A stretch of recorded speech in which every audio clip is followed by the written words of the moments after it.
The first time Claire heard the whispers coming from behind the walls, she thought it was the wind. The old estate on Hemlock Hill had stood for over a century, its bones groaning with age and secrets. Claire had only known the house from the outside before her mother died. It always loomed just beyond the trees from their tiny cottage, a hulking silhouette of wealth and cold stone.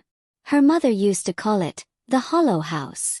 Said it never felt full of people, no matter how many lights were on inside. Claire was 12 when the cancer took her mother, and within days, the Hollow House swallowed her whole. Her mother's older sister, Aunt Meredith, was the only blood relative Claire had left. She dressed in black turtlenecks, never smiled with her teeth, and smelled faintly of lavender and bleach. When she arrived at the funeral, her lips barely moved. "You'll come with me now," she'd said. There was no discussion, no warmth, just the cold grip of a gloved hand and the stifling silence of the long ride back to the mansion. The house was cavernous and dim, with tall windows that seemed more like eyes watching her than glass meant to let in light. Her room was not a child's room, but a converted pantry on the first floor, narrow, with a cot and a single bulb overhead. She wasn't allowed upstairs. That space was for family, Aunt Meredith said. Claire was family, wasn't she? Apparently not. Instead of school, Claire was handed a list every morning. Mop the floors, scrub the baseboards, wash the linens, polish the silver. The list never got shorter, and neither did the days. She was a child turned servant, a ghost in her own bloodline. It was 2 months in when Claire first heard the laughter behind the walls. Soft and quick, like a child trying not to be heard. She had paused, bucket in hand, staring at the faded wallpaper in the hallway between the dining room and the back staircase. "Hello," she had whispered. The laughter stopped. There were others in the house. Aunt Meredith's husband, Uncle Tom, a man who smoked inside and never once looked Claire in the eye. Then there were the twin daughters, Cecilia and Caroline, 16 and cruel. They called her Mouse, because she was quiet and scurried around cleaning. Sometimes they knocked over their drinks on purpose just to watch her crawl around and clean up. One day they made her eat a dead beetle for a laugh. Aunt Meredith had watched and said nothing. But Claire endured. She kept her eyes down, her hands moving, her ears open. The whispers came more often at night. Not just laughter now, but muttering, names, echoes of things she didn't understand. Then came the scratching. Behind the walls. Right behind her head. One night, unable to sleep, Claire pressed her ear to the plaster. It was cold, like touching the skin of something dead. "Help me," said a voice. Faint, childlike. It was right there behind the wall. Claire stumbled back, breath hitching. She told herself it was her imagination. She hadn't eaten much. She was tired. But the next night it came again. "Help me." Then a different voice. "In the ash. Beneath the stairs." Claire's heart thudded. The back staircase had always made her uneasy. It was narrower than the main one, darker, and smelled of old firewood and dampness. She'd never dared sweep beneath it. No one asked her to. That night, when the house was asleep, she crept from her cot. She had memorized the way the boards creaked. Tiptoeing down the hallway, she reached the back staircase and stared at the space beneath it. Shadows pooled like ink in the hollow beneath the stairs. She got on her knees and crawled in. Dust coated everything. Cobwebs clung to her cheeks like invisible fingers. She coughed, nearly turned back, until her hand hit something solid beneath the dust. A wooden hatch. Claire's breath caught in her throat. She brushed away the grime. The hatch had no handle, just a ring of tarnished brass and strange carvings burned into the wood. They weren't letters. They almost looked like twisted faces. Her fingers trembled as she pulled the hatch open. Inside was a shallow compartment filled with ash, black fine as powder and cold. Nestled in the center of it was something even darker, a doll. Ragged, missing one eye, stitched mouth hanging open. As she reached for it, something moved in the ash. Just a flicker. She yanked her hand back. From behind her, a floorboard creaked. She turned sharply. Nothing. When she looked back, the hatch was closed. Claire hadn't shut it. The next morning, Aunt Meredith was waiting in the hallway. Her face was pale. Her eyes, usually unreadable, were sharp with something close to fear. "Were you exploring last night?" she asked, voice too calm. Claire shook her head. Aunt Meredith leaned in. Her perfume was stronger than usual. "Stay out of the shadows, Claire. They notice when you look where you shouldn't." She walked away before Claire could speak. That day, the twins were worse than ever. They dumped laundry water on her and locked her outside in the cold. She waited an hour before the butler, Mr. Gray, let her back in. He said nothing, just gave her a towel and walked away. But Claire noticed something. When she mentioned the doll to him, just to test, his hand twitched. His jaw clenched. He knew. Everyone in this house knew something she didn't. That night, she crept back to the staircase. This time she brought a flashlight. The hatch was still there. The ash undisturbed. But the doll, it was gone. In its place was a scrap of paper. It read, "She died cleaning this house too." Claire stared at the note, her pulse thudding in her ears. The flashlight flickered. From the darkness behind her, something whispered, "Mouse." He turned. No one. The next day the weather turned. Storm clouds rolled in, casting the house in near total shadow by mid-afternoon. While polishing the silverware in the dining room, Claire felt eyes on her. She turned, and saw a figure at the far end of the hall. A little girl in a tattered dress. Black hair, pale skin. Claire blinked. She ran down the hall. No sign of the girl. No sound. But the air was cold, too cold for a summer evening. She went to the kitchen and asked Mrs. Wren, the cook, if there had ever been another girl who lived here. Mrs. Wren turned slowly. Her eyes were glassy. "Too many," she said softly. "Too many little ghosts." Then she handed Claire a bowl of soup and said nothing more. That night, Claire heard footsteps in the attic. Loud ones, like boots.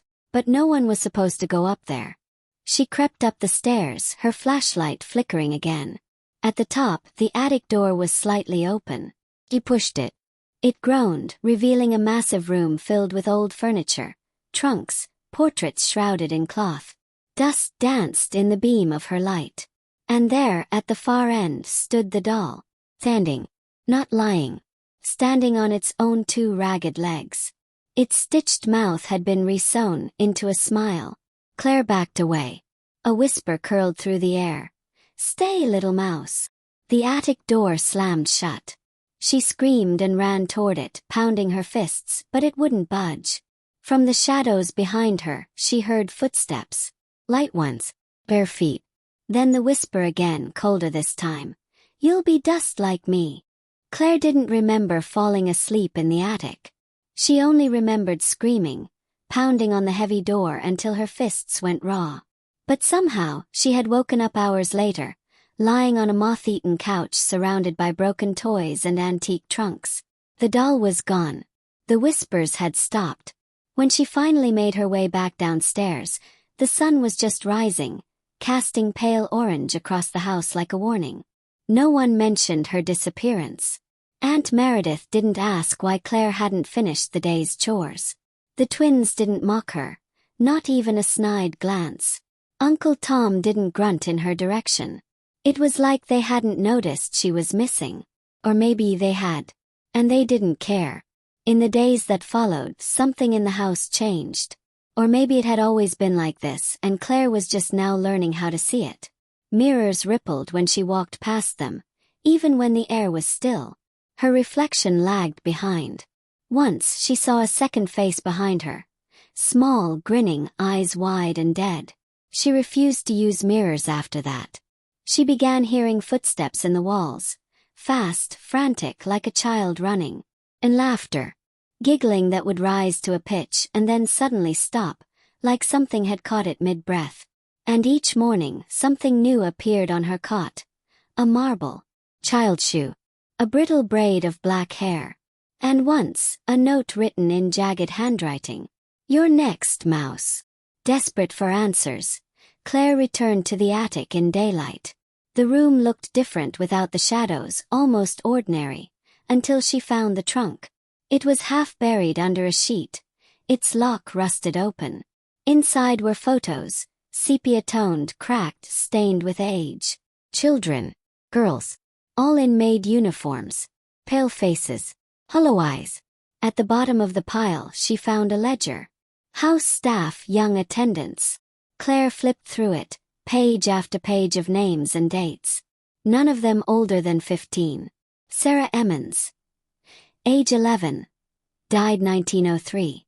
Maribel Dunn, age 13, missing 1911. Esther Craig, age 10, fell downstairs 1926. Lydia Foster, age 12, disappeared 1932. The list went on. Names stretching across decades. All girls, all maids, all gone. And at the very bottom of the last page, hastily scribbled, Claire Halloway, age 12. In progress. Claire's blood turned to ice. She dropped the book and staggered back. Behind her the air thickened. The attic grew darker, though the windows were uncovered. Dust began to swirl on its own, forming shapes. A voice whispered from the shadows, high and breathless. "You can't leave, Mouse." "We never left either." Claire ran. She went to the only person who'd shown her a sliver of kindness, Mrs. Wren, the cook. "Please," Claire begged. "There were other girls, maids like me. They all died. Found their names. You have to help me." Mrs. Wren turned from the sink slowly. Her eyes were red-rimmed. "You shouldn't have gone looking, child. You knew." Mrs. Wren hesitated, then nodded. "I've seen too many like you. The house, it feeds on girls like you. The family knows. They always have. Then why do they keep bringing more?" Mrs. Wren lowered her voice. "To stay rich. To stay alive. They made a deal long ago with something in the walls. The ashes of the forgotten keep it quiet. Keep it fed." Claire shook her head. "I'm not going to die here." Mrs. Wren leaned closer. "Then don't let the house remember your name." That night, Claire stayed awake with a stolen candle and a plan. She would find the doll again. She knew somehow that it was the key. The other girls, they spoke through it. They warned her.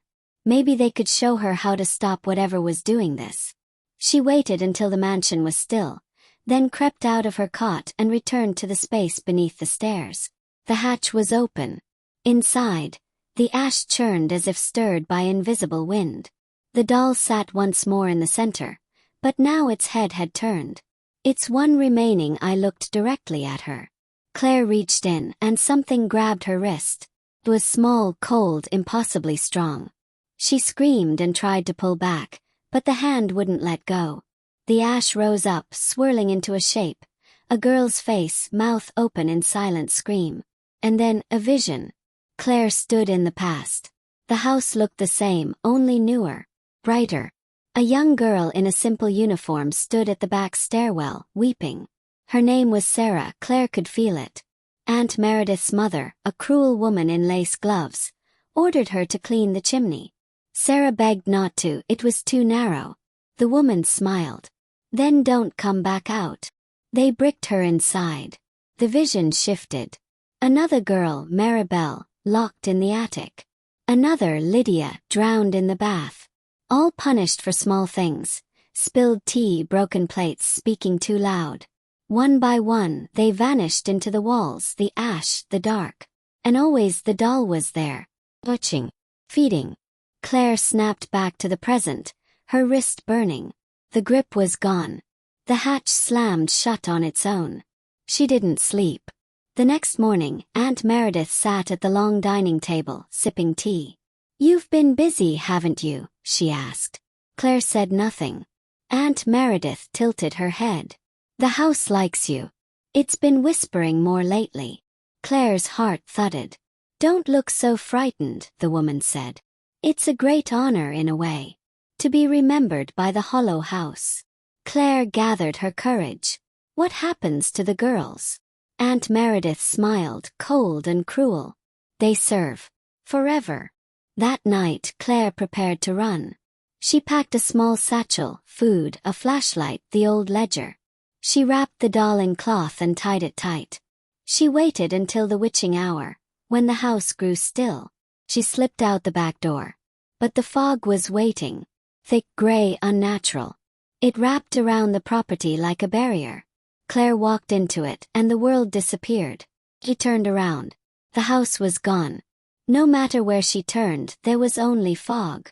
Endless, silent fog. And then she heard it. A step. All around.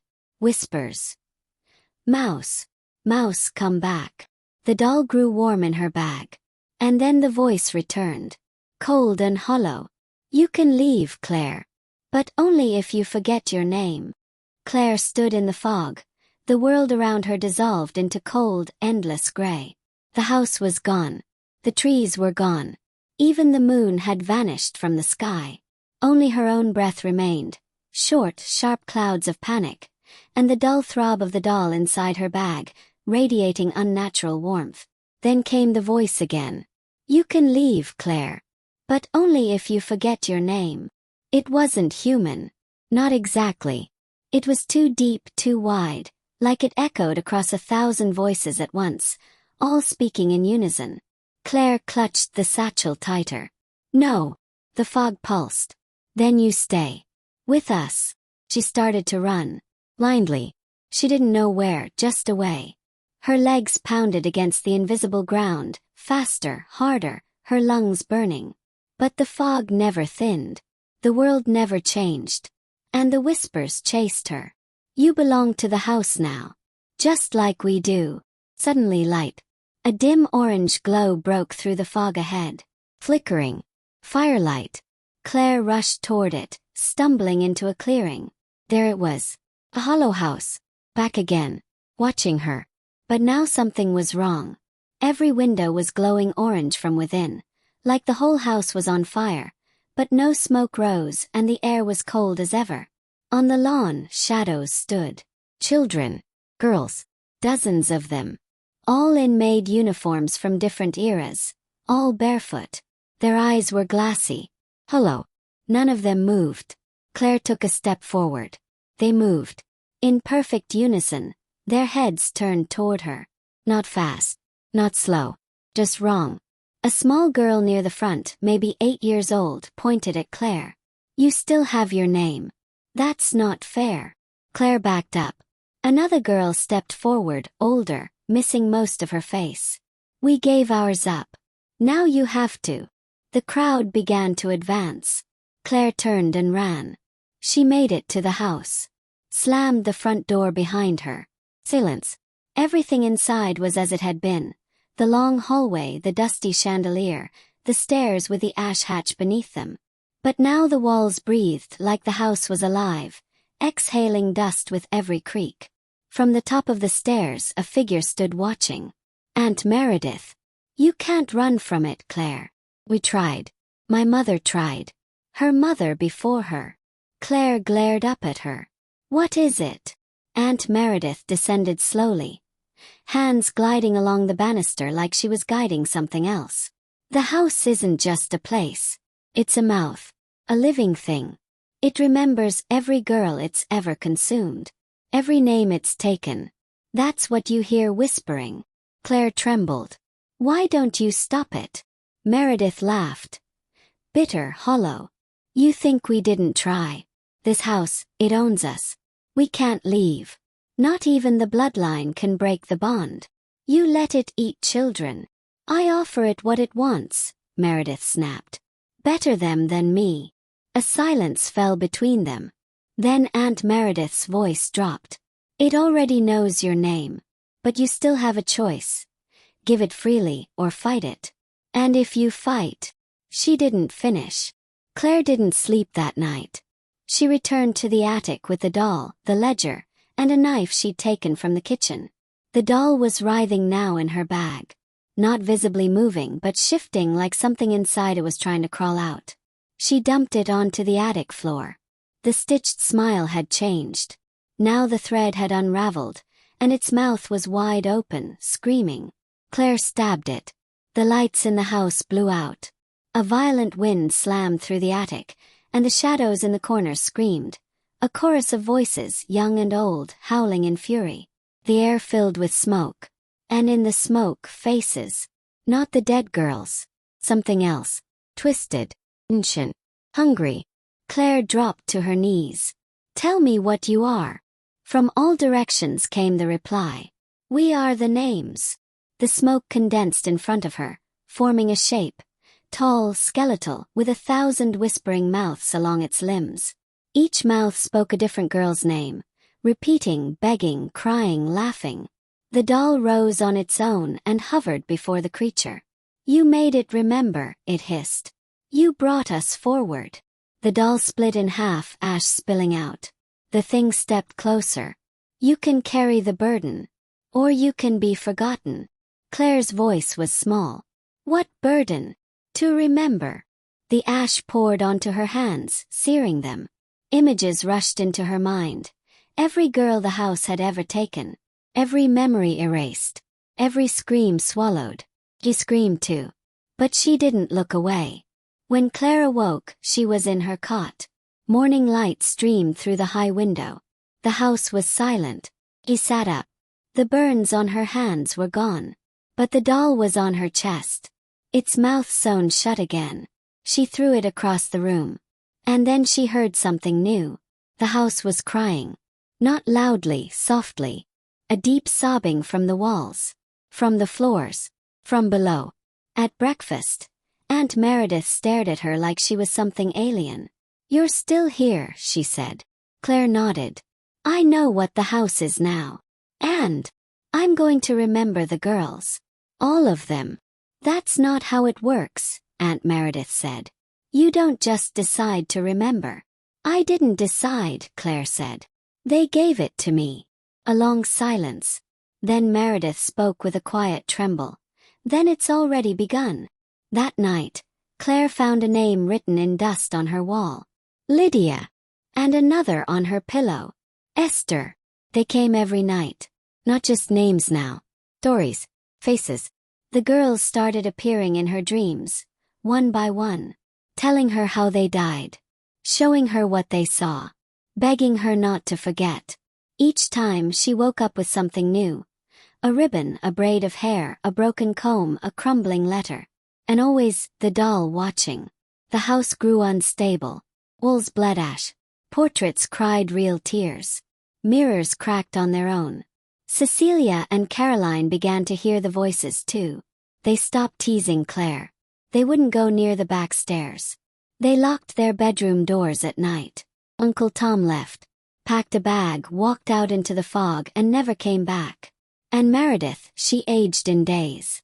Her hair turned gray. Her skin sagged like melting wax. The house was punishing them all. Because Claire had remembered. And now it couldn't forget. In the laundry room behind the boiler, Claire discovered something new. A door. She had never seen it before. It wasn't on the house plans. But her hand moved to the doorknob like it knew. Behind it, a spiral staircase winding downward into earth. She descended. The air grew colder, thicker. At the bottom was a room of stone, ancient and wet. In the center, a pit of ash. Around it, dozens of small chairs, each with a name carved into the back. Claire's voice cracked. "This is where they waited." A breeze passed her cheek. And a whisper, not cruel, but desperate. "Finish it." She stepped toward the pit. Claire stood at the edge of the pit. The underground room was colder than any place she'd ever known. Not just temperature, presence. The kind of cold that curled inside your spine and whispered to your bones. The pit was wide and deep, filled with swirling ash that moved like it was breathing. The chairs surrounding it were carved for children. Their names burned into the wood. Lydia, Esther, Myrtle, Sarah. Dozens more. Claire knelt beside one and ran her fingers over the letters. They were warm.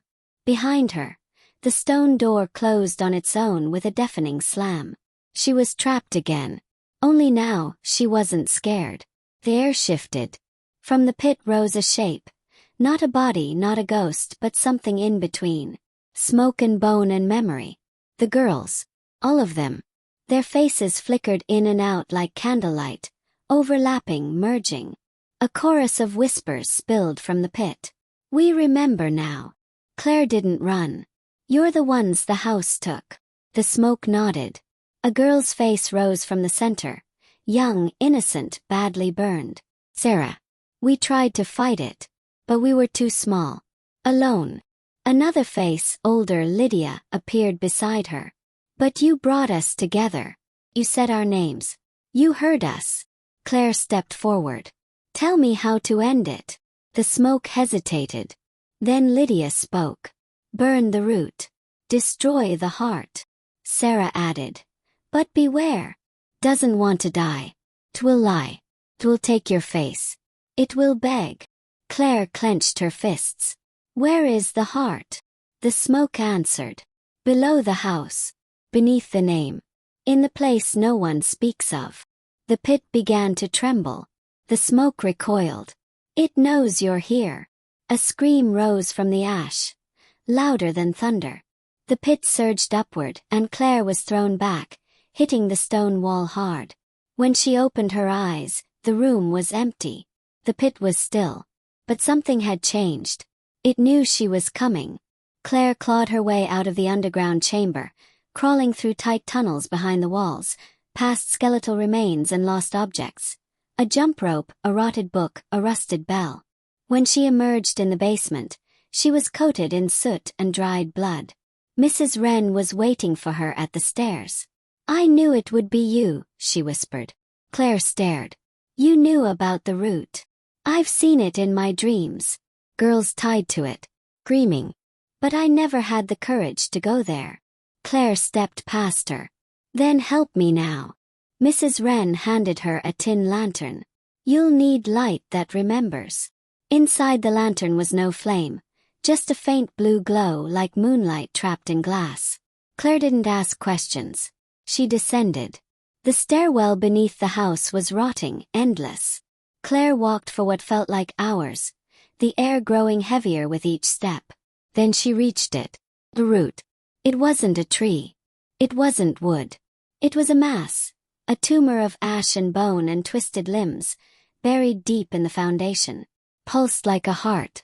And from its surface sprouted faces, half-formed, screaming silently, embedded in the flesh. Girls. The ones it had swallowed. The lantern flickered in Claire's hand. The root hissed. You don't belong here, it growled. Its voice a blend of the girls and Aunt Meredith and something ancient underneath. Claire stepped closer. You feed on names. I'm going to starve you. The root began to twist. The floor trembled. From the darkness, shapes slithered toward her, copies. Copies of her. Claire's. Twisted versions.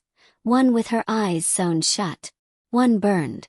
One smiling too wide. All of them whispering. Let us carry the burden. Give us your name. She swung the lantern. They screamed and burned in the light, crumbling to ash. The root shrieked. Claire dropped the satchel and pulled out the doll, now limp, torn open at the chest. Inside it was a bone. Childlike. Final key. She placed it into the root. And it recoiled like it had been stabbed. The room turned violent. The root split open, spraying ash and blood. The walls shook, and a screech unlike anything human filled the air. But the blue lantern held steady. From the broken root, light spilled forth, memories. The lost names. The missing children. They emerged from the walls, flickering and real. Lydia. Sarah. Myrtle. Esther. Dozens more. They circled the root, their hands raised. One by one they began to speak. I am Lydia. I am Esther. I am Sarah. I am Maribel. And then they all turned to Claire. Claire stepped forward. I am Claire Halloway. And I remember all of you. The root began to dissolve. Above ground the house screamed. Aunt Meredith fell to her knees in the hallway, clutching her ears. No, no, you can't take it from us. The twins sobbed in their room as the walls bled black. Mirrors shattered. Fire roared through the fireplace though no one had lit it. Mrs. Wren stood in the kitchen, whispering prayers as the ceiling cracked open. And then, silence. Claire awoke on the lawn. The house behind her was gone. Not destroyed. Not ruined. Only a crater remained, surrounded by a ring of burned grass and scattered debris. She sat up slowly. In her hand the doll.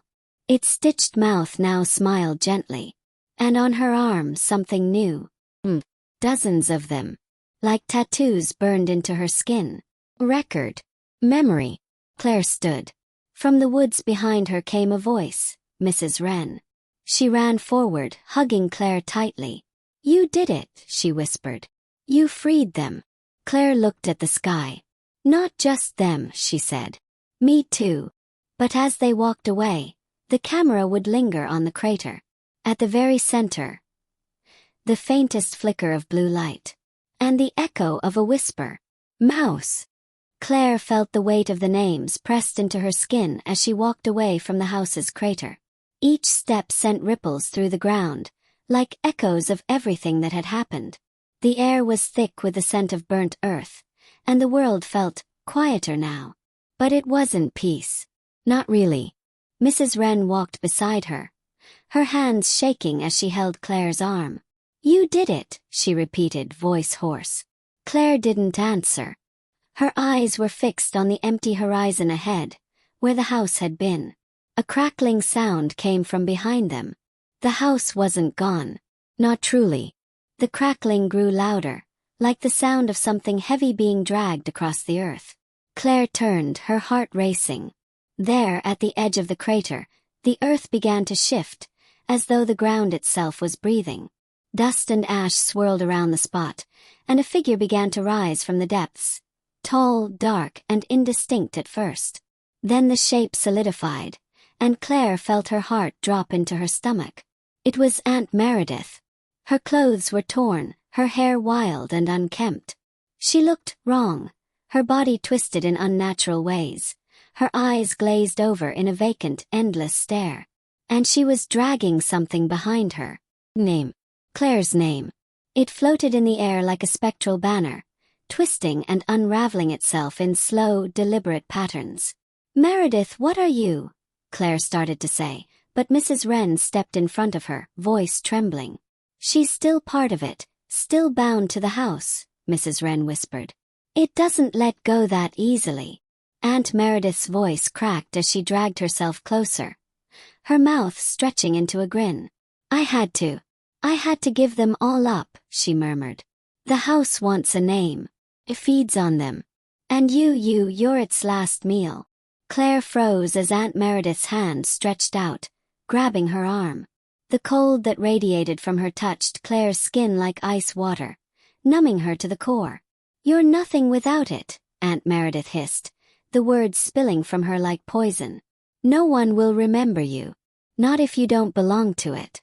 You'll be lost. Forgotten." Claire could feel it then. The pressure on her soul, the pull of something ancient and powerful, the weight of the names wanting to slip away from her. Like they were trying to escape her skin, like they were being pulled back to where they had come from. Name. Her identity. It wasn't hers anymore. The ground trembled. "Don't let go," Mrs. Wren shouted, reaching out to Claire. Her hands were trembling, eyes wide with fear. "You have to remember. You can't let it take you too." In that moment everything shifted. The names burned against her skin, each one a chain, each one a whisper, a plea, a promise. And Claire realized she was no longer fighting the house. It wasn't just the house anymore. It was the names. She pulled herself away from Meredith's grip with a sharp cry, throwing the lantern at her feet. The light within the lantern flickered, shining bright enough to pierce the suffocating darkness. The names screamed inside her head louder and louder. "I am Claire Halloway." Her voice echoed. "I remember all of you." The lantern exploded in a burst of blue light, flooding the ground in a sea of memories. Voices. Images. Claire screamed as she felt them all flood into her, crashing through her like an unstoppable tide. The girls' faces, their lives, their deaths, their stories. They were alive. They would not be forgotten. Aunt Meredith shrieked as the light from the lantern swirled around her, wrapping her in tendrils of blue flame. Her face twisted in agony, but there was nothing she could do. The house had released its grip on her, and now she was nothing, just a hollow shell. As the light burned through her, Claire felt the weight of the house lift. And when the light faded, the crater was gone. The house was gone. The land was still. The next morning, Claire sat in the sunlight, her skin still marked with the names, but there was something different now. They weren't chains. They were badges. They were her story. Mrs. Wren had left before dawn. No goodbyes. No explanations. Just the quiet rustling of leaves in the wind. Claire stood and walked through the empty land that had once been the house. The ground was scorched, but there were small green shoots breaking through the ash, trying to grow. It wasn't over, but it was a new beginning. As Claire walked away, the sun casting long shadows behind her, something caught her eye. A faint figure, barely visible, standing at the edge of the forest. A girl. She couldn't see her face, but she could hear her whispering. "Remember." Claire smiled. "I will." She took one last look at the place where the house had been, and then she turned away.